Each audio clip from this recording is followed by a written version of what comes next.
Chapter 4. Dangerous Warning. The inside of the huge building was surprising. One door led from the rear entry to a large yet cozy-looking room filled with sofas and chairs grouped for conversation or, in one corner, around a television set. A second door, the one they entered through, led into a very modern kitchen, which was filled with delicious scents. Bess stopped and sniffed appreciatively. "This is even better than the orange blossoms," she observed. "Dinner will be ready in about an hour," Maria said with a grateful smile. "I was working on it when Mr. Henry arrived." "You just go ahead with what you were doing, Maria," Heather told her. "I'll talk to Mr. Henry after I call the people at the J-Bar Tea." Maria nodded. "Thank you, Heather," she murmured. Nancy, Bess, and George followed Heather out of the kitchen into an airy dining room. There were several tables scattered around the big room that would accommodate 4 or 6 people each, but Nancy could see that there was space for twice as many.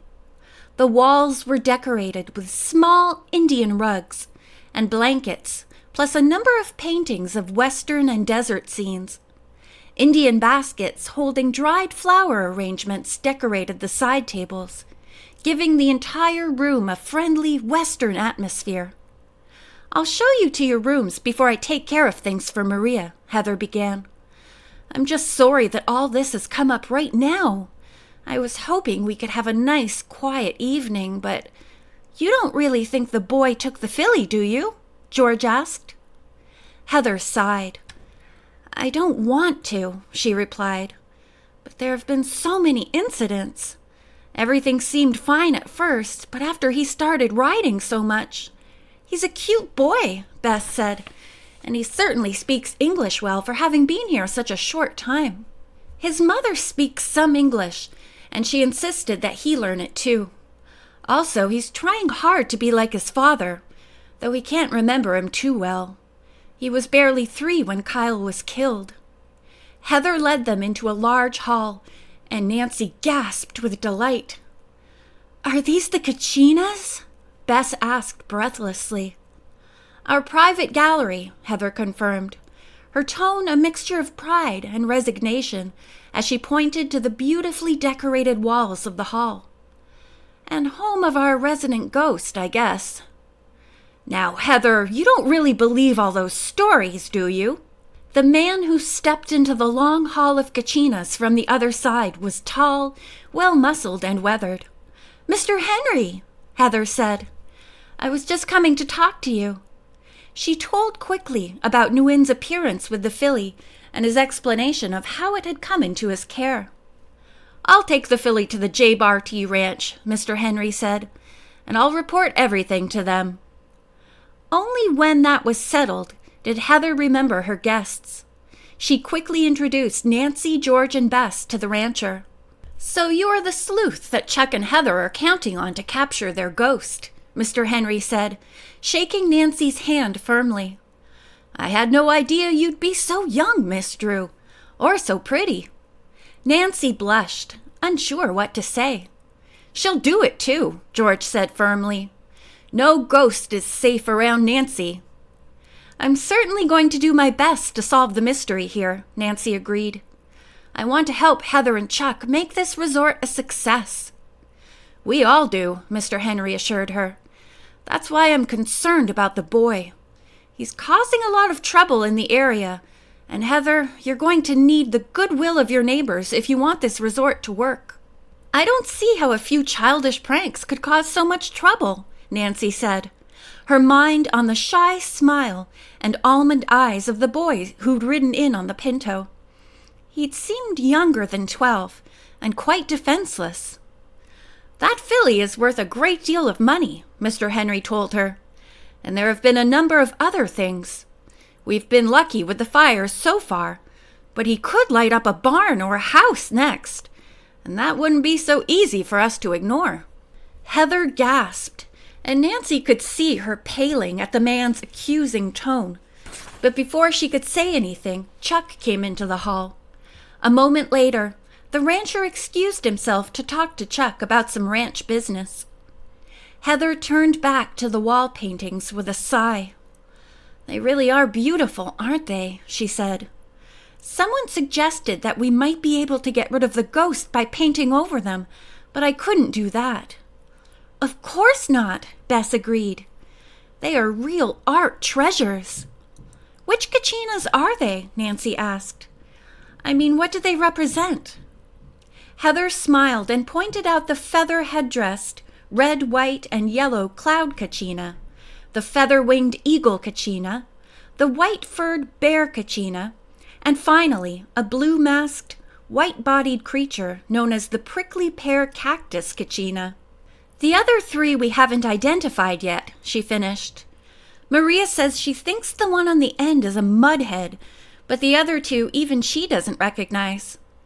"They certainly are exotic," Nancy observed, standing in front of one of the unidentified figures, which sported a feathery topknot and a very carefully patterned body.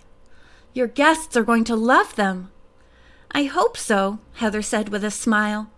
"Especially you three, since your rooms are right along this hall."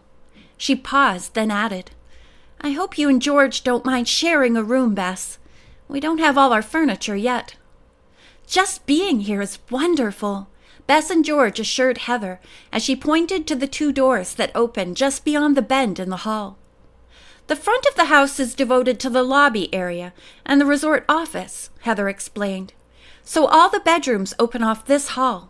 Grandfather Chuck and I have rooms at the other end at the moment, though we hope eventually to move upstairs and convert all the rooms down here for our guests." "What about the Tomishas?" Nancy asked. "Do they live at the resort?" "Yes, on the second floor, as a matter of fact. Ward and Chuck have been working on the modernization up there in the evenings. They have one end fixed, but that's all." "Where did your grandfather see the Kachina spirit?" Nancy inquired, her mind returning to the reason for her visit. Heather frowned. "Well, he said he came out of his room and started along the hall, but he'd only taken a few steps when he saw this thing in the moonlight. He thought it was an intruder, so he went down the hall in a hurry. Then he caught his foot and, well, he said that the figure just seemed to fade into the wall about there." She indicated the Kachina that had attracted Nancy's eye. Nancy stared at the painting for a moment, wishing that the masked face could give her some kind of clue. But the old paint was uninformative, and after another moment, she shrugged and allowed herself to be directed to her room. "I suppose if we're going to unpack before dinner, we'd better get started," she murmured as she stepped through the door, which bore a freshly painted number on it. "Don't feel rushed," Heather told them all. "We're just family, so Maria can hold dinner if you want a nap or something." "Oh, no," Bess said quickly. "Don't have her do that. Not the way everything smelled in the kitchen. It must be nearly ready." Nancy laughed as she closed her door and turned her attention to her suitcases, which Chuck had placed on the bench at the foot of her double bed. She got her keys out and started to open the large one first, anxious to hang her clothes in the closet so the wrinkles would come out.